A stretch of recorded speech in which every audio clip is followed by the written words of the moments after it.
from the Pink Seats podcast. We are on YouTube only tonight, thanks to Elon Musk. We don't know what's going on there. We'll figure it out sometime. We'll get our equipment guys on that one. But we are here at Burn Boot Camp in Louisville, right off of Hurstbourne Parkway. Our third show at Burn Boot Camp, their third location. We've been at Prospect, Crestwood, coming out here to the Louisville side of things to help let the folks know about the holiday hustle. Their upcoming or current promotion right now, where you can sign up for a 7-day free trial, access to unlimited camps all day, all morning, afternoon, evening, complimentary child watch, one-on-one training within those classes. It is an absolute fantastic experience. You can get a kickstart on the fitness before the new year comes and try things out here. It's no better time to try it out if you've even been interested of joining a gym, looking for a fitness community.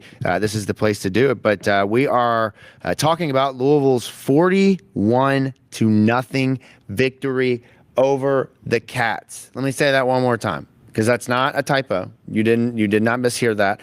41-0. They did not score. I said on the show, now I didn't predict this, and I was kicking myself the whole time. I told you all, if Louisville punched them in the mouth first, nah, y'all, you're good. You go ahead, take it. We're going to hit the concession stand over here. We don't got time for this. Let the coach go. We'll figure it out. Portal's opening. I don't have time to get hit in the mouth like this. I mean, damn it, it felt good to watch. Quickly, opening thoughts before we jump into the game. What did you think sitting in the stands, watching them absolutely pummel UK's defense? I was shocked that Kentucky continued to line up in a three-down defense continuously. Lining up in a three-down defense, allowing our offensive line to just climb to second level the entirety of the game, giving both our running backs an opportunity to get 3-4 yards before they even had any point of contact at times. I was really surprised, just even, Jeff's play calling and Miller coming to play. We saw more toughness in Miller Moss, I think, this game than we saw all year. Yeah, which was absolutely, hilarious. man. I mean, I found myself sitting there saying, man, if we would have just had this kind of play just a little bit more throughout the season, what are you making that face for? He played perfectly fine. We put up 41 fucking points against Kentucky. He was pedestrian. You are smoking crack. Was fine. You are smoking crack. You are smoking straight crack. I'll meet you somewhere in the middle. He certainly was better than what we've seen, and exactly. that is for sure. If he played like that, we'd beat Cal. Oh yeah. You definitely bounce back, especially knowing what he played Cal like and we against beat Clemson. BC, Virginia Tech. You win those games in spite of him. Last week against SMU, we can move the ball at least 10 yards. That's exactly right. He also threw a ball straight into a defender's hands. He did. Also he got stripped. He threw he reached for a first down and fumble. 3 passes in the second half. Well, at the second half, what's the point in throwing the ball? Yeah, at that point. At that point, man, which is more demoralizing, running it down your throat with walk-on running backs or just airing it out? The quote after the game was just absolutely wonderful. I think it was from Braxton Jennings that he said they did not want to stop the run. Kentucky did not want to stop the run. If you see that, you're right. It's red, man. And you heard Jeff after the game, or I think it was on Monday, he talked about how in a game like that, you want to be able to establish the run, and he's talking about the offensive line, and he says, they don't want to have to drop back and cover and pass protection. They want to maul, and that's exactly what they did in that game, and it was beautiful to watch. And when you've gotten shit from your quarterback, what we saw in SMU, we'll touch on that here in a second. When you get what you got there, it certainly felt like you got a Heisman Trophy guy, because what you had the week before was the barrel of trash and shit and a quarterback that Jeff, at least in that moment, did not believe in. Now, I'm not saying Deuce is those things. In that moment, oh, you saw it. It was night and day. The second Miller Monster got out there, the first thing I thought, it says a lot about what Jeff thinks about Deuce Adams right here. Yeah. This tells me everything I needed to know. But I mean, you got to admit, Keith, he did play a game that is in that situation when you win 41-0. That is exactly what you need. If Deuce Adams starts that game, I'm not confident we win it. Oh yeah, if Deuce Adams starts that game, we win by 60. There's no way, because we run the ball from the beginning. What evidence do you have on? See, because we tried to pass the ball way too many fucking times. We've won 8 games now with Miller, and the last game we saw Deuce, where he started from start to finish, was one of the worst games we've had since 2018. Wins are not a quarterback stat. That is true, but what I saw, he's part of the team. He is part of the team team. won those games, and I'm Which saying the if you team get needs to an run the average offense, if you get an average level player, which we don't have, we have Miller, How and do then you we know have that? below average. How do I know that? Because we saw it against SMU. That's what it was. It was and below we average. both agreed the play calling was shit against It SMU. was. And so was the quarterback play. It was. No, it was It was. not. I will say It was fine. against Deuce was as good against SMU as Miller was against Kentucky. No way. We must have been watching two Yeah, we were completely watching 2 different different games on that football one games. because now hold on though. The caveat in that is it comes down to one thing, and it's the game that was called for him. The game that Miller Moss had called for him was a game that was called certainly not just the first drive, but throughout the entirety of the first half. This is your last game. I'm gonna let you go out here and sling it. He did not even remotely close give that opportunity to Deuce Adams. And when he did, now Deuce made some throws to the far sideline that Miller had not even gotten remotely close to making all year. The two plays in the first half of the first drive of the second half, against SMU, the two best throws that we've seen this year. That was it, though. He didn't give him any other opportunity. And part of that was, and the reason why I'm going to side with Vince on this one is because I saw with my own two eyes sitting in the third row of that time, 3 wide receivers streaking over the middle in almost a perfect threesome of opportunity to hit either one of them, and Deuce didn't hit him. So here's Jeff the is thing. seeing it Sunday to Thursday. Here's the thing. Here's what I'll say. In this game, with this opportunity, the game plan that they went into it, they established they got this game going with the pass here, and they gave Miller the opportunity to throw the football. Now, the passes, the screen pass into the feet of the running back, putrid. The fumbles, he fumbled twice in this game, putrid.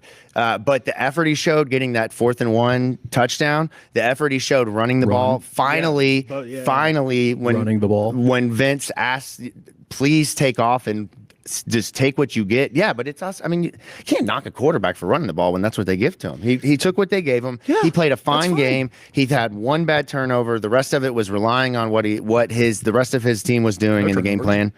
Oh, yeah, I thought he threw an interception. I mean, he had the one that was that was completely off the fingertips. And also, of we passed exclusively on our first of 2 of our first 3 drives and our first 2 full drives. We passed exclusively 4 and out and 3 and out. Pardon me. 6 plays, and it led to a 50-yard field goal. That's true. The offense was not moving while Jeff was passing the ball. And credit to Jeff.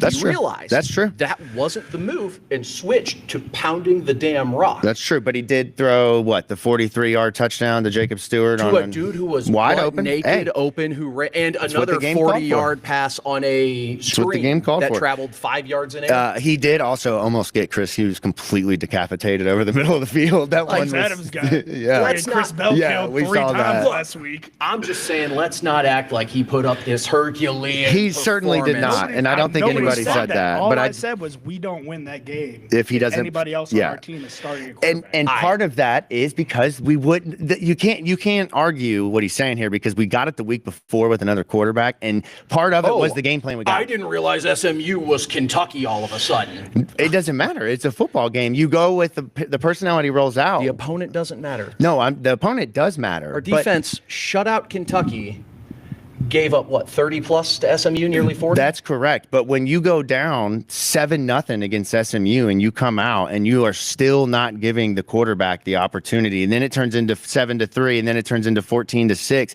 and then from that point on, the game is shot. Absolutely shot.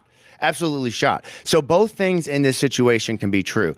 I do believe, though, that if Deuce plays this game, you see a similar game plan that you saw the week before. And in that case, it all comes down to the first 2 or 3 drives of the game to determine what the outcome would have been.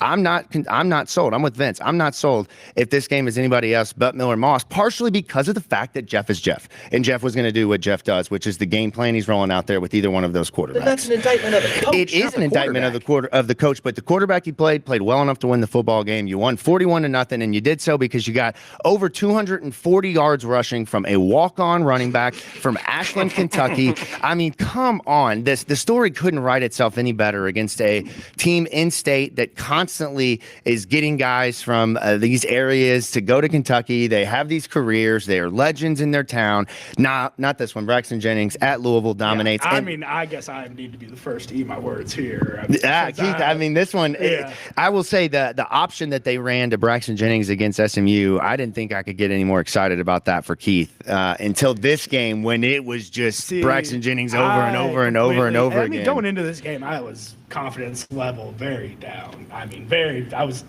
I had to be pulled out of the gutters for sure, and the confidence level of how I felt going into this game because I thought our run game would be non-existent.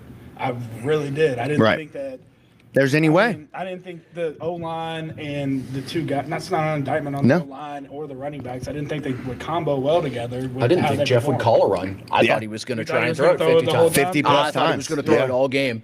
Despite the limited action we had seen this year, Braxton looked good. Yeah. Boykins looked damn good I mean, shit, I was out at training camp, and I had the tweet in August. Let's change that number from 89. I don't know. I like a little Ty Montgomery on my roster, man. Well, first things first, I hope Braxton Jennings got a scholarship before he made it back to that's the locker right, room. man. That kid ran he hard. He got a cool Louisville Slugger bat, though. So, I mean, RB5 and RB6 just dicing. It's incredible. And I loved what we saw in the EKU game. I believe it was EKU from Sean Boykins. He got in late and played quite a bit. I think he was the second leading rusher that game. And it was like, okay, this guy actually, like, in years past when we've transitioned wide receivers to running backs, we haven't necessarily seen the guys that are instinctual, that have more than just speed or talent. I saw a guy that certainly knew where to cut, how to find angles, where to run with his. Yeah, it was great to see. And for them to be 5th and 6th on the roster, to not get carries, in practice the majority of the season until all these guys go down, they get their chance. It was just absolutely wonderful to see a Hardin County guy, an Ashland, Kentucky guy. I mean, shout out to the rest of the state. I mean, they're likely. I mean, think about their schedule throughout this football season. It's likely been on scout team the whole year. Yeah. Where Sundays, if Jeff does things like Coach Petrino, they have a young guys practice on Sunday evenings where the young guys will scrimmage and things like that. They need those reps. And that's the time where the coaches are like, okay, let's see if this kid's paying attention in his playbook. Vince might be over here on scout team the whole time, but what is the extra work that he's doing in the dorm room? Is he doing any extra work after lunch? Is he in the film room? Things like that. And clearly both of these guys were doing that because they knew what the hell they were doing every time they were out there. I just want to give a shout out. I think it was Goatee in the party deck. So, look, I get it. The head coach is the hot name to talk about giving an extension. Give Coach Barkley a contract with the GDP of a small island country. Yeah. This dude has done such an amazing job. You job. get a plot of land in any area in Jefferson County you want to pick. Just pick it and you got it. He's the only coach right now that has, through the 3 years at Louisville, consistently developed 1 through 5, 6, 7, 8. Nobody else has put that much depth on the field. I mean, we haven't had a number 3 receiver in 2 years. I mean, we had a 1,000-yard rusher every year Jeff was here outside of this year, and we can say that. Yeah, and he would have been at that. I mean, easy. Yeah, I think it was close. Yeah, because Isaac was year 1, and so was, I think, Jaws. I can't remember. One of them was 1,000. It's still, regardless, we've been talking about. They might have, we've talked more about the run game in this Jeff Brom era than anything. Yeah, and it's insane. And that's what we were just talking about a second ago. Like, it made it laughable. We talked about this coming back from SMU, and really throughout the week, like, I was like, oh, he's going to come out here and throw 50 times. Like, what the hell, Jeff? Like, now you want to go back to the way it was before? Now? But that's where you have to give him kudos. And I do say, like, if Brian Brom does leave and takes a job somewhere else, or, if they have some staff shake up and turn up, I think you got to find a way to make Chris Barkley at least your co-offensive coordinator this offseason. You got to keep him here, give him a nice raise, because he is the shining star on your staff. And it's not even close. Look at his position group, 6 and 7, just each went out there and had 100. Oh, look at that. Yeah. Damn it. God, you beat me to it. Just went out there and dominated against your arch rival, and both of them weren't recruited by that school. At least I don't. We're going to stick with that narrative. We're going to push that. They weren't recruited by either one of them. I bet they probably both were. But shout out to them and shout out to the run game. Let me ask you this question, and you'll appreciate this. In your opinion, was this more about the offensive line, or was it more about the 2 running backs? Like, for example, if, say, we went out there and it was, and I know they're injured, but Shemai Gates and Wilder were your 2 running backs. Do you think you could have plugged and played with that offensive line performance, or do you think it's more about those 2 guys being ready, like Vince is talking about? I mean, you don't want to undersell the effort of the running backs, but assuming Shemai and Ja are running as hard as Boykins and Braxton did, I think you're going to get similar results. But the O-line did a phenomenal job at Kentucky. Just was daring us to run the ball with the 3-man fronts, like I was saying earlier. Just over and over again. Yeah. So you saw guys getting pushed, getting to the second level. And then when guys were attacking to make contact, our dudes were running violent. Right. Yeah. And it was to wonderful. do that, Boykins and Braxton both, I think, had over 20 carries in this game and just kept lowering the shoulder and dropping and delivering contact over and over and over. And even in a close game, that'll wear you down. When you just are getting, as our team aptly put it, a firm application of belt to ass. Yep. Nothing's more demoralizing. At that point, you just want to get the game over with and be done with it. As an offensive lineman, you have imagine being like Pete Nigra in the third quarter. In the third quarter, like halfway through, where you got the game, you feel good. Fourth quarter, you're feeling good, and you keep looking at the front, Keith, and they continue to line a head-up nose guard on you, and just two ends on the outsides, and you're like, zero adjustment. No, none. Nobody wanted to be there, man. Nobody wanted to be there. You were right on that part. I didn't think it was going to go like that, Jacob. You mentioned it earlier in the show that just 10 points or 7 or just early and smack them in the mouth. I didn't think they were going to lay over. I was definitely surprised the pushing and shoving happened later in the game. I thought that would have been earlier on their part. Yeah. Can I, while we're talking about the score, can I be honest with you, fellas?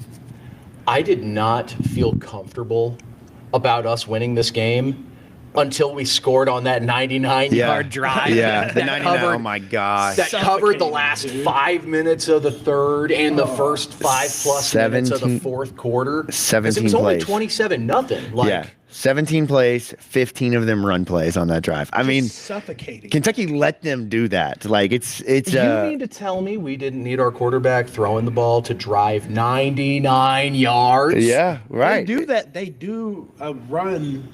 They do situational stuff for that. Yeah. For running. Yeah. Running the ball. And in that situation, they have. They practice that. We're going to go 99 yards and run the ball. Yeah. 15 times. Right. Run to win. Right. Oh, for sure, they were controlling tempo, milking clock. But I'm just saying, offense functions pretty damn well without that clock. That's right. Hey, that's right. I'm sorry. Only QB1 can see where the play clock is. I forgot. It was. The goatee, the Holloway fade route. I love. Oh, it was so beautiful. It was. Nice it was snag. out just the hands out. Dude, that was I mean, the best catch of the day. It really was. Maybe the That's season. the one where if I'm wide receiver coach, if I'm Coach Branch, I'm clipping that. Yeah. Hey, this is how you catch a fade ball right there. You see this right here? That was beautiful.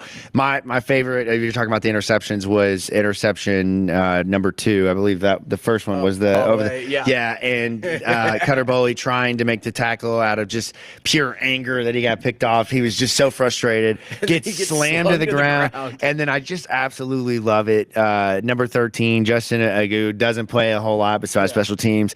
In any situation where this happened to Louisville, I'd be so mad. But stands over him talking shit, and then just giving him a hard time. And then Cutter Boley literally just gets pushed out of the club. It was such an incredible too. That's another thing. People are that's why you can clearly see him. It's so funny though. Grab the Louisville player down. Bro, he thought he had somebody holding him back. It wasn't like dudes. They were just shoving him away. He's lucky that's a Jeff Brommer. Yeah, so funny. Oh yeah, he's getting his helmet ripped off.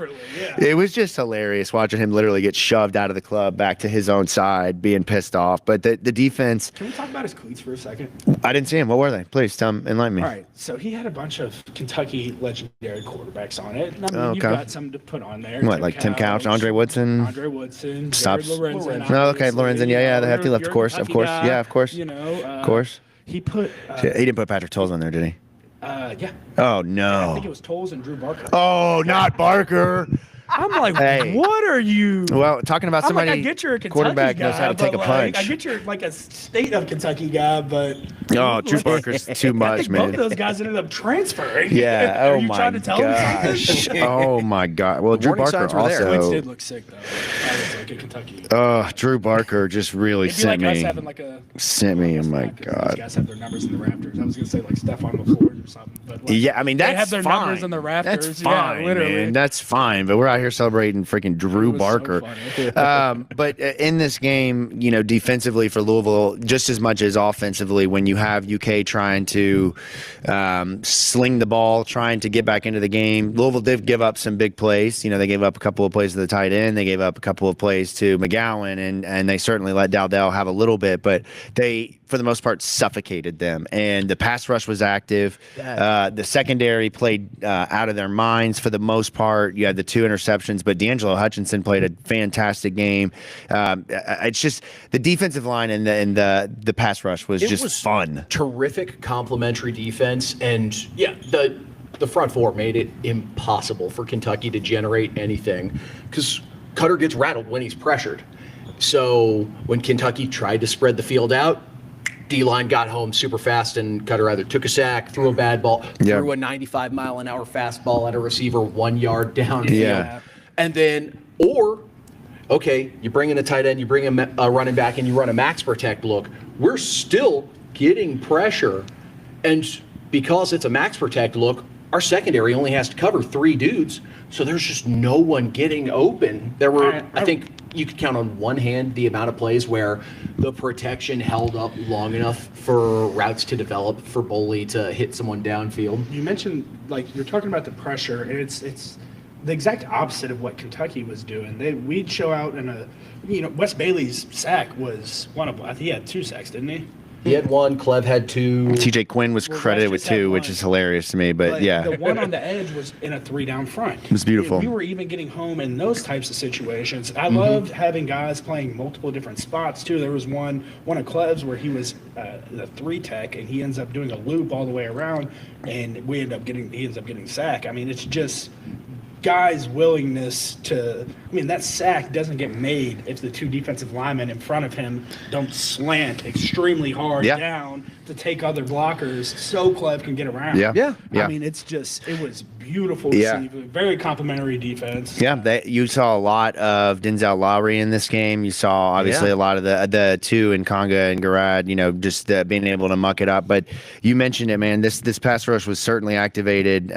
We've got a sack update, man. Finally. The Sack King race, I got nervous in the first quarter of this football game with the Sack King race tied up with Wes Bailey. Or actually, Wes went into this game with the lead, right? If I'm not mistaken. Or maybe I forget how it played out. It was tied up because Clev tied it last game, but Wes got the first one of this game and jumped back out to the lead. I'm thinking, here we go. Keith's right. It was too angry for me to think about sacks. Yeah, right. I don't even think they had one, did they? I think AJ had one. And AJ Green, I think, had one. Yeah. So, but in this one, you get just a full team effort. You get one almost from every single level of the field, coming from TJ Quinn, who got credited with a sack on a play where they called intentional grounding. I was very, that's what I said. I'm not going to question it. That's rack him up. But he gets 2 sacks, and then you have 2 from Clev Lubin, and then you have the one from AJ Green and the one from Wes Bailey. So you really got a good mix of it there.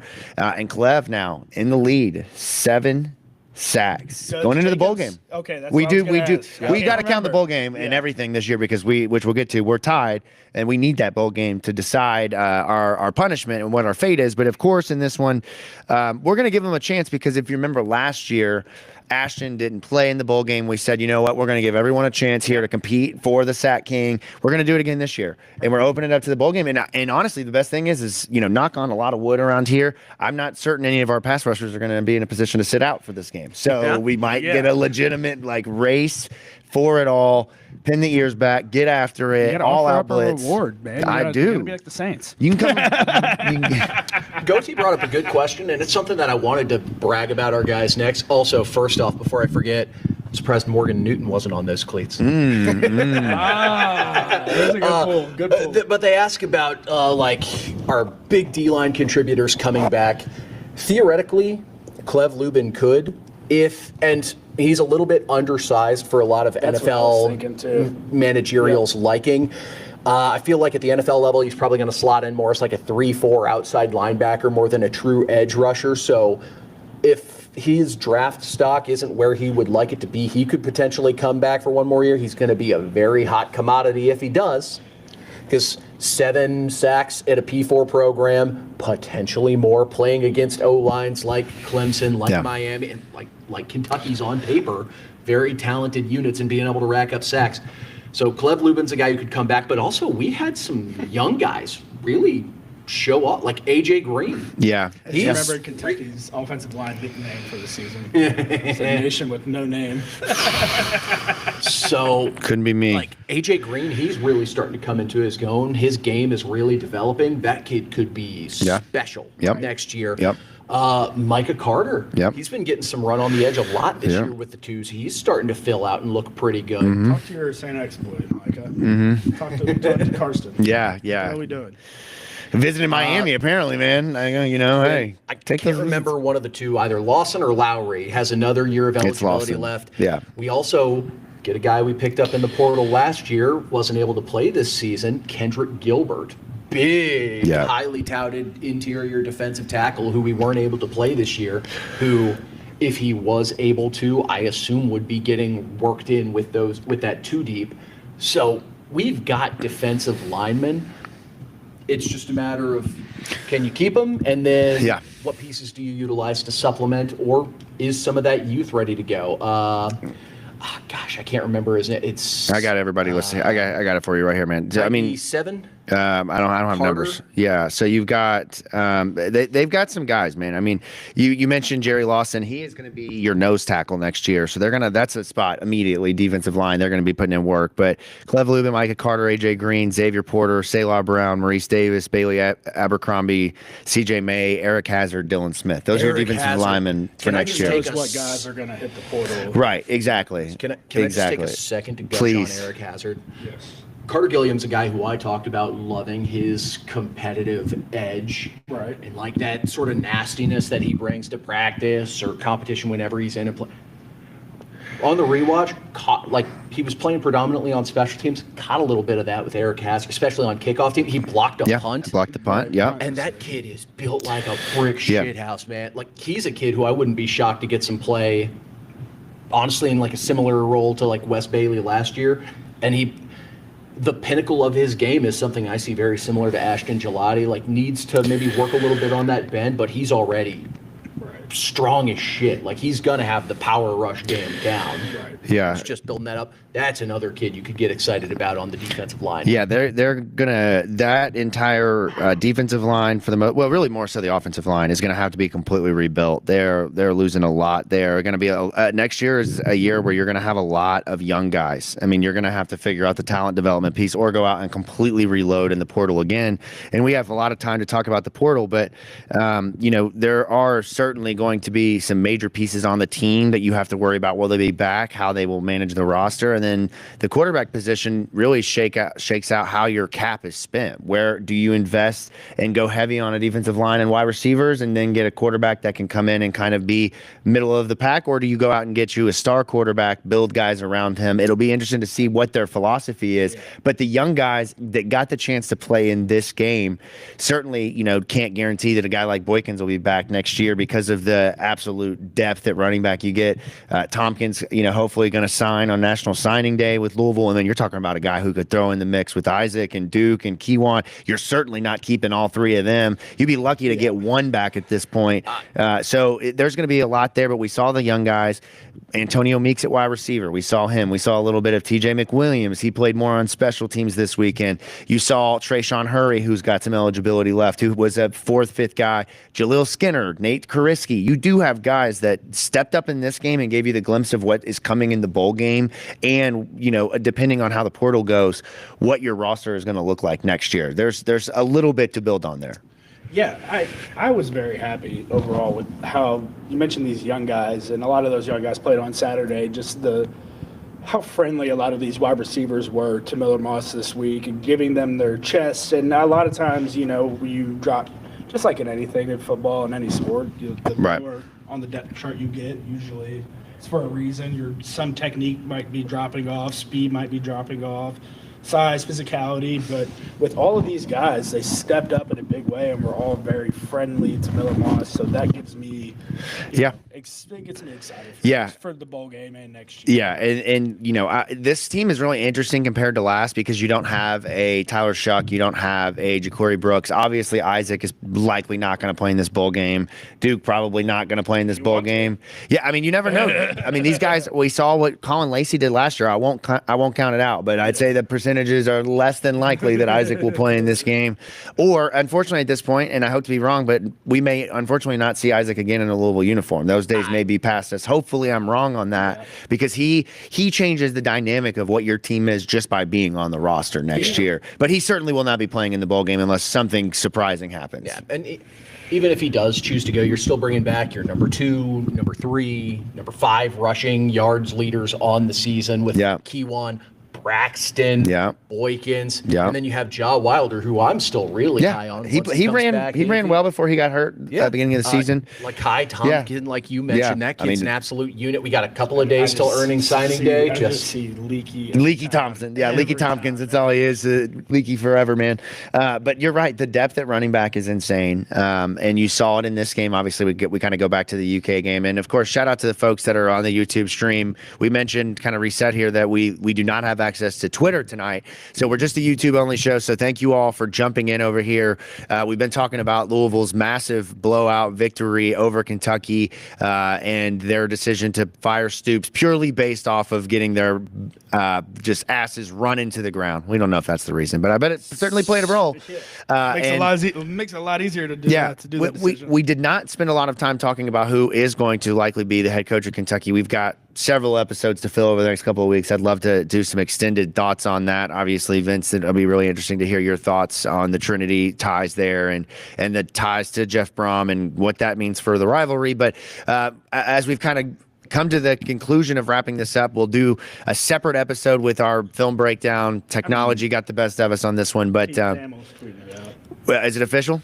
Pete Thamel tweeted 2 hours ago, sources, Oregon OC Wilstein is target to be Kentucky's. He's going to be Kentucky's coach. He is Kentucky's coach. I mean, I can dead to me. I can touch on that. Until he does the Kenny Payne. you want to touch on it now? This is something for me I could never do. Yeah. I grew up a Kentucky fan. My grandpa played at Kentucky. At some point, you have to draw the line of I just can't do it. I bled too much. Yeah. And I tore 2 ACLs at the University of Louisville. How do you not remember? If Kentucky came to me with that offer, the only thing that would be going through my head would be 17-year-old Vince sitting there in his room in the basement wanting to get a letter from the University of Kentucky and never getting one. Yeah. And now you want to talk to me because I'm big time OC at Oregon. Yeah. Okay. And that's an interesting perspective to take. He can pick and choose what school he wants to go to. At this point, he's the hottest commodity out there. Yeah. Well, the issue is you wait long enough, Penn State might fuck around. Yeah, seriously, you're not wrong on that one. Yeah. Well, I think Penn State, partially, part of the reason, is he a Jimmy Sexton guy? Because apparently Jimmy Sexton declared war on Penn State and is just not letting any of his... Satterfield's a Jimmy Sexton guy. I don't think Satterfield's not going to Penn State. I think I can break that news. Shucks, man. Top Shelf had it first. But it's a weird case where him going to Kentucky makes me think Dante Moore is going to the NFL draft. Probably. So you're losing your superstar ace quarterback. I mean, he's made it work with, I think, 3 quarterbacks in a row now with Gabriel, Moore, and then the one year they had before they brought in Dylan Gabriel. I'm blanking. Oh, man. And they made it work. He's made it work. Been a lot. Maybe he doesn't want to roll the dice another year. And maybe Kentucky's actually going to allocate resources to football. Maybe they're just going to have their expectations adjusted to match their financial investment in football, as he's not going to be a top 10 paid coach in the sport. Yeah.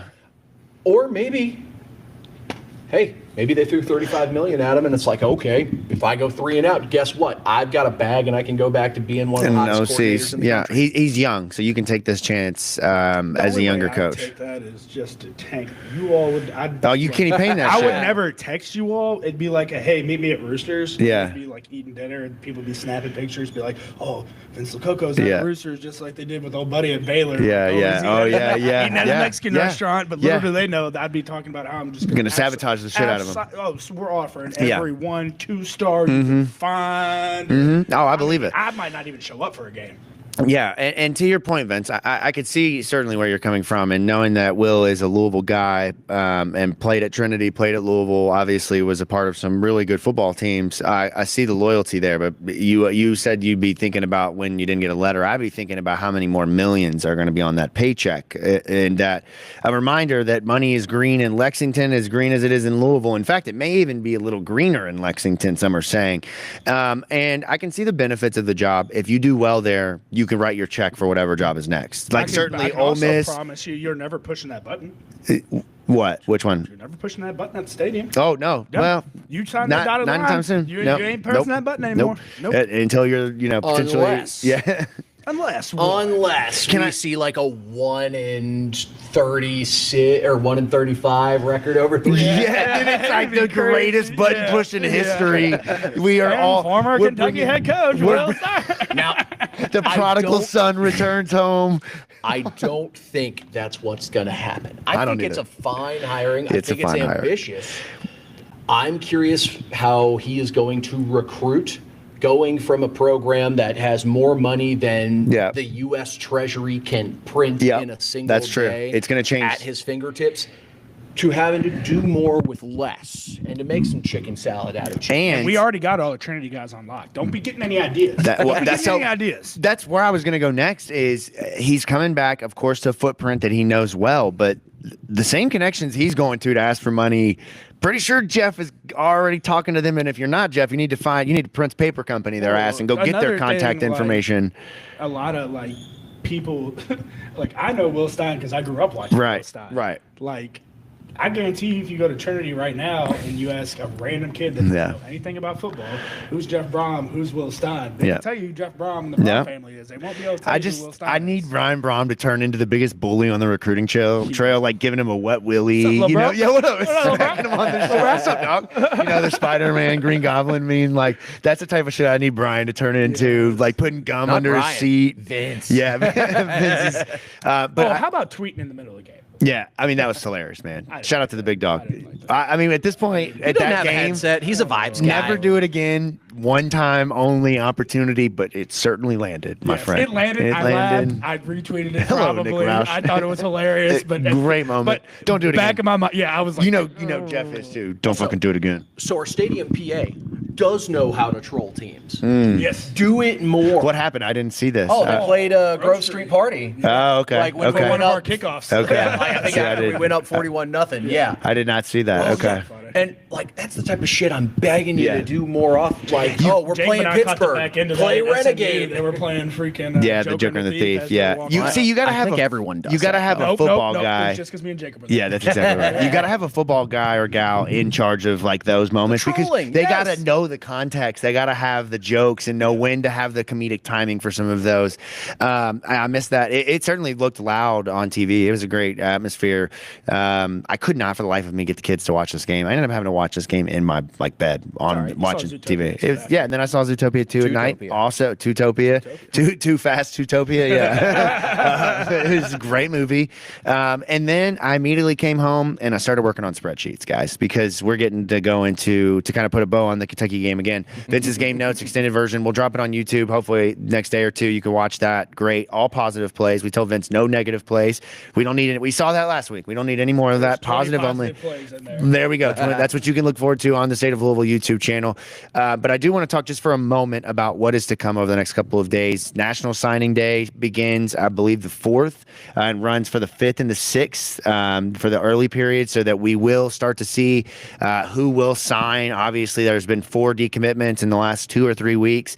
Louisville did pick up a commitment today from a safety from Michigan State, right? Is that correct? Yep.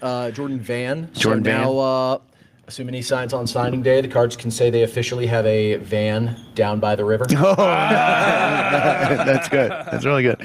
Oh man, that's an NIL deal. The river. It needs some, Sorry, we the need delivery was some, wrong. I had to fix that. Need some car dealership to step up into the NIL plate for that one.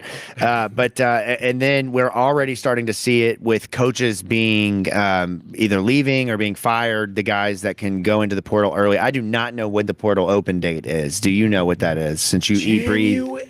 So we've got a little bit of time. We got a little time before it officially opens, but of course, so we get the bowl game. We get the bowl game. That's great. But the guys on our team aren't going anywhere because this coach is not leaving. Where you see I'm entering the transfer portal and we get 100 texts of I thought the transfer portal was closed. Oh, that's a good point. I'm due for. Damn it! Yeah, you just got me. You just got me right there. Yeah. I didn't even see where you were going with that, but you're right. Guys could, in theory, announce they're going into the portal. So not playing the bowl game. Not playing the bowl game. At this point, if I'm Louisville's team, again, I look at the roster. Maybe if you're Clev Lubin and you think you can go out and get an SEC bag. Maybe if you're an Isaac Brown or a Duke Watson. I don't see anybody else on this roster though that will be returning next year. Maybe D'Angelo Hutchinson. That's going to be on another team's radar at this point to go in without playing in a bowl game.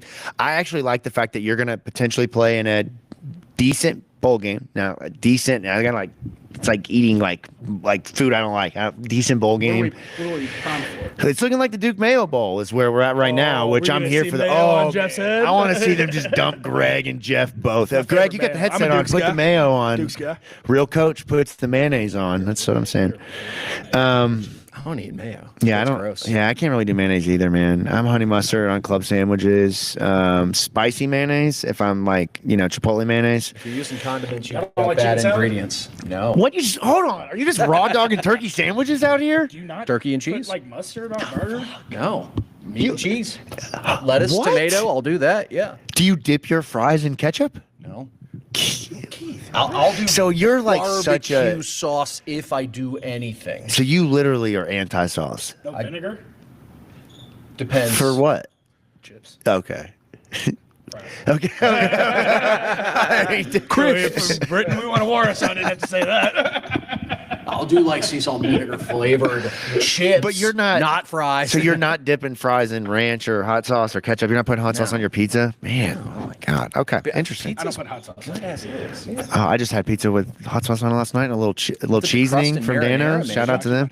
Well, I need to come to Burn Boot Camp and work out to kind of tie that back around here because I've certainly been partaking in the Thanksgiving. We had 4 pegs Thanksgiving. Was 10 of 10. I would recommend it to everyone. Here's what I will say though for the husbands watching this: if your wife suggests it, just check the year on the flyer to make sure pricing is accurate. That's all I'll say. I heard about this one at the game. 5-year-old flyer just seems like maybe an error on our part. So reading. I go to Presley. I was like, is everything good with Jacob's Thanksgiving? I didn't hear nothing. He's like, yeah, everything was good.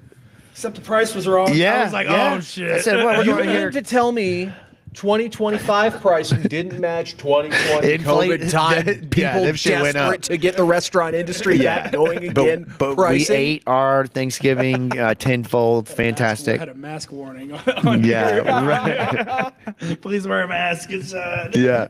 Oh man. But anyways, the roster it's certainly gonna be interesting because they could go young and play with a young team. I would actually kind of like that, honestly. Yeah, me too. I would love to see them get this group of 30, 40 players that have just not touched the field. Like, let's see what we got here. Like, where's the coaching to develop these guys? But I certainly think we're gonna be back in the market for a quarterback. So I'll be watching to see over the next couple of weeks who goes into the portal. I don't envision us being a team that will go pay a JKS, a Darian Mensah, a CJ Bailey. As much as I would love to, I don't see it. It's more likely that we get a UTEP 7th-year quarterback or Ohio's 7th-year quarterback that just got the extension. Parker Navarro's a dog. I'm just saying. You're right, but I'm just saying my point is that's probably what we're looking for here. And then, of course, you need wide receivers. You need offensive linemen, defensive linemen, secondary. That's where I'd rather allocate Yes, me too. funds. I'd much rather Go get some allocate weapons. it to the offensive line, Yeah. wide receivers, maybe a stud tight end. Yep. I think we can rock and roll with Dews, with Mason Mims, with Briggs. Yeah, I and think that- we can roll with it sounds that. like they're gonna rig shirt. Go get a veteran who wants to try and compete for the job. but not somebody that's going to be handed and to then him. maybe he wants to bail out if he doesn't get the starting job, or Get a guy who played well at a lower level and tried to come up. Get a guy that wants to be a coach. Yeah. In 2 years. I mean, I really like what Ole Miss got with Trinidad Chambliss. Like that was a high risk, low risk, high reward. You get a guy like that who had been proven at Ferris State or at a lower level, and then comes up. Austin Simmons gets hurt, he gets his moment, and then you see the type of season he had. You just never know. I would love that type of competition. Get some hunger in there to push the young guys. But everywhere needs work. They're going to have a lot of financial salary cap based decisions to make. Travis Egan will shock the world. I love that comment. I need Travis to come back from injury. You have no idea. I keep track week to week. What was wrong with him this I don't know, man. They don't disclose injuries. They're big believers of HIPAA. Every single one, so it had to be. He missed the whole season. He didn't play in a game. There's a couple other guys that didn't play this season. I missed Travis Egan. I'm hoping that he's back for our special teams warrior next year. Any closing thoughts on this game? It's a great win. Flashlights on. Thank you, sir. Grandpa Jacob over here, but no, I sounded. These buttons are so damn big. I got a new phone today. Sounded nitpicky going into the show just for this episode. Thrilled that we were able to come out with a massive win. 82-14 over the last couple of meetings. Damn, that's pretty tough. That's rough. My last Tough thoughts scenes. were I did not expect that at all. Yeah. I mean, like I said earlier, I had to be essentially pulled out of the gutters by guys like Travis Taylor, who was in town and was like, it's a football game. Yeah. Why do we not have a shot? Yeah, right. Yeah, that's a good point. Yeah. Damn point. It is a football game. It's 11 on 11. Yeah. I mean, I had zero confidence, and for those guys to come out and just own the line of scrimmage with the offensive line. And the all reds. It's all It was glorious, so man. dumb. Oh, I love it. It's It looked only pretty good damn good when you're women's I know. basketball had it right. I know, man. How good did that women's basketball Hey, game UK look? really said we'll put the chrome helmets on. I mean, come on, man. suck, man. They suck so bad. It was dope seeing the blood and crip Yeah. on UK UVL Rosters, fans. yeah. Like, Yeah, this is stupid. We hate our uniforms. Yeah, exactly. Why are we not going all red, all blue? The last thing I'll say on this, and this is, I'm going to try to not turn this into a long monologue, but I think that this season will be one that will forever, even more so than last year, really stick with me. End of this year, obviously with extremely high expectations of bouncing back off of a devastating finish. You get that bowl win, you go out, you get a quarterback. Now, we certainly had a lot of conversation about how good he would be, but you knew you had a defense and you knew that you had running backs and wide receivers. And for them to go into the year and have the year that they did, to beat Miami and to get that moment, to only fall the way that they did, it's so tough, and it's so avoidable in so many different ways. You could boil it down to the simple decision, not so simple decision of your quarterback and the choice you made in the offseason. You could really talk about if Louisville is healthy for these 12 games. Louisville very well could have been 12-0. And I know that every team in the country says that, but Louisville, the way that they looked early with healthy running backs and receivers and a defense that we saw late, could have absolutely taken this team to the playoff. And I have really tried to grapple around what is the feeling of this season. And it certainly is great to beat Kentucky. It's certainly great to be like last year and beat Miami, take that kind of next step. But once again, man, it is a third season of too little, too late, come up short, have your opportunity in a very, very open ACC. It's very frustrating to me. Is this a good season? Is this a good regular season for you all? Yes, because Louisville has only won 8 games 19 times since the year 1990. I think this is a good. It is. It's a good season, but every fan is within their right to be disappointed.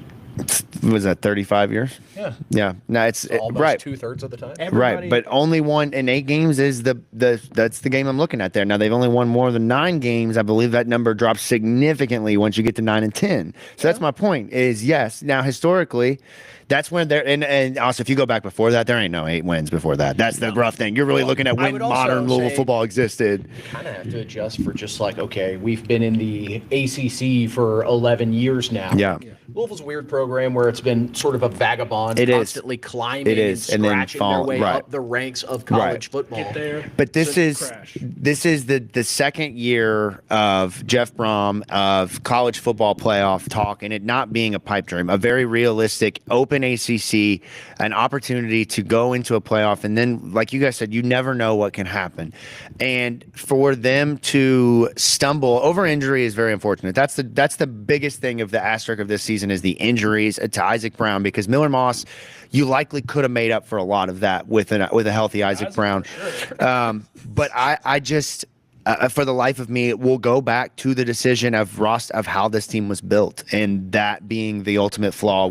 Truly the ultimate flaw was how this team was built. How different does this team look if Austin Collins is your starting guard the whole year? That's right. But why That's a question I was asking. That's a great question. That's a great question. And I bet Austin Collins is asking himself that question. Well, it's unfortunate. Our O-line still probably sucks the first few games because they didn't get their shit together Sure. until we got Trevante back. But then healthy, you do have your center and your guard, and you're not worrying about left tackle, right guard, left tackle. I mean, Louisville was genuinely trying to find 4 guys to start the season. At least you have 2 guys that are as comfortable as can be. How many times early in the season did we talk about Pete Niger having to call blocks to other people and get guys into the spots? Imagine if you have Austin Collins. It's one more guy. More comfortability. I think it makes a difference. And I could also ask, what happens if you have Blue Hicks on this team? What happens if you have a couple of the other guys that left? What's his name? What's Oregon? Jamari Johnson. The question is, why don't you have those guys? Why don't you? Well, because you had to pay the quarterback what you paid him, and the quarterback simply wasn't good enough. And that's what will make me mad this year, is coming back to that over and over and over again. So you look at next year and you say, let's not make the same mistakes twice. Yeah, is it an every other year thing? Are we getting our Tyler Shuck 2.0 this season? Is that what I'm hearing? You look at next year and you just say, let's not do that. Yeah, I'm ready for this to be the end of the 1 year rental. Let's get a mid-level quarterback that's comfortable coming in, competing for a spot, but not promise a spot by any means. And then get your young guys ready to play, man. Get your young guys ready to play. I expect Mason to be ready to play, and I mean, if Briggs can get the playbook down, I expect Briggs to come in and be. What you got? Honestly, and this is something I feel like. And maybe it's a pride thing with Jeff because he wants to always be trying to fight to win as many games as possible. It's something that we've been needed realistically every year he's been here, just a developmental year. And realistically, you're in the ACC, there's always going to be down teams. There's going to be teams on the upswing. A 7-5 record, if you truly are playing a lot of youth on a roster, I think that's no case. I came into the season expecting, I think, 9-3, 8-4. So I'm not disappointed with the result. I'm annoyed that we lost games in the stupidest way one possible. Possession. I think that's right. One possession, man. I'm just annoyed. One possession.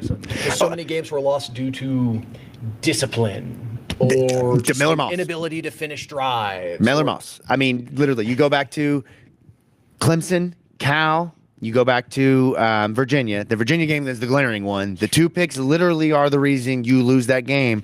Now, I say Clemson, you win that game if you don't take Cooper Ranvier out. But, I mean, it was over and over again. And that's the thing, guys, that will frustrate me. I feel like I'm being left out here. No, just showing Jamari Johnson. Yeah. I was just like, I don't think he was really that But he good. also didn't come in until late into the year, and then he had a game-winning touchdown. Right, exactly. But point being, we also don't use our tight ends. We don't, because they can't. Well, one of them can't block. And shout out to Jacob Stewart, though. How about the wide receiver screen or the tight end screen from Skinner? You're talking about Stewart? Yes, that was a great. That was beautiful too. But Skinner had a screen. It was beautiful. The one catch he had in the game. Run that from the Y. He can. Yeah, I agree with you on that one. Agree with you on that one.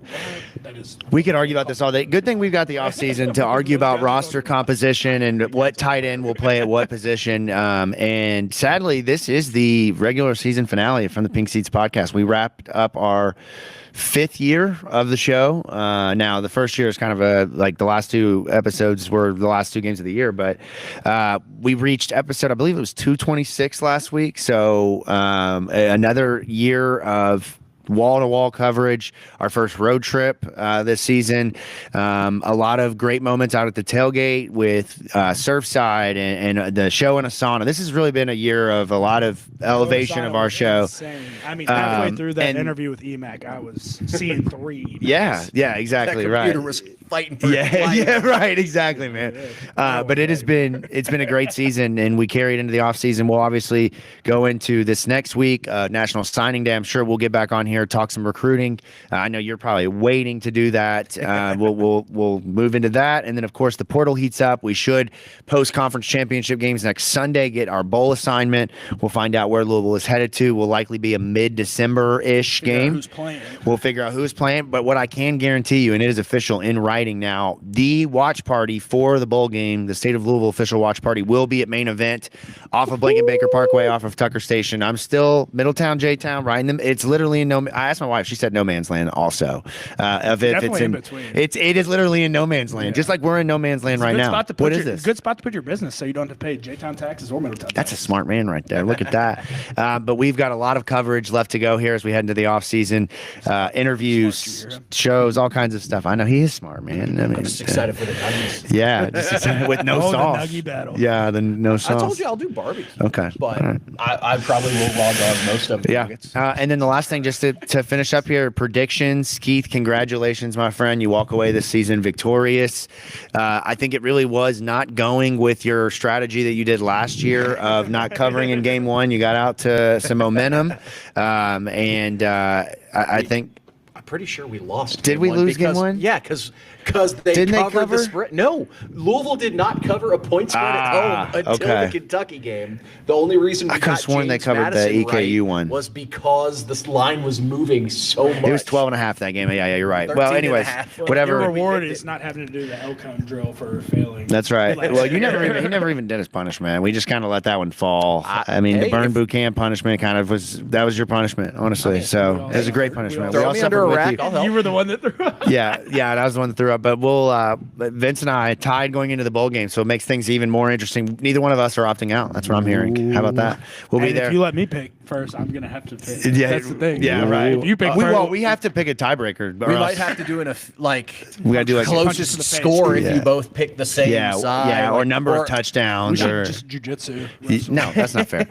We should plan a digital advertising campaign. Yeah, I think I got you on that. Okay. Oh, it goes both ways. I'm gonna sit you in a room with K-pop demon hunters on loop, and whoever leaves the room first loses. I bet you I'll be out of there so quickly. Yeah, I can stay in there all day long. Songs are bangers, though. Songs are bangers. Yeah. All right, ladies and gentlemen, Jacob Lane, producer Keith, Vince Lococo. We are here at Burn Boot Camp off of Firstborn Parkway. Check it out, Burn Boot Camp. I think I will share the link out in the description of the show on YouTube and on audio. But check out the local page of Burn Boot Camp. There, you can sign up for a 7-day free trial for the holiday hustle, December 1st through December 6th. That runs through this weekend. Check that out. Or sorry, December 7th. Unlimited camps all week long, morning, evening, afternoon. Complimentary child watch. Make sure that you check them out. Jump in here and try it out. It is a great environment, a great place to start or continue your fitness journey. And we will be back when? I don't know. Soon. We will be back. We'll tweet about it. That's right. Turn those notifications on. Subscribe to the YouTube channel. Thank you all so much for jumping into the chat room here over on YouTube. And we'll be back soon. We'll be back. As always. Let it go.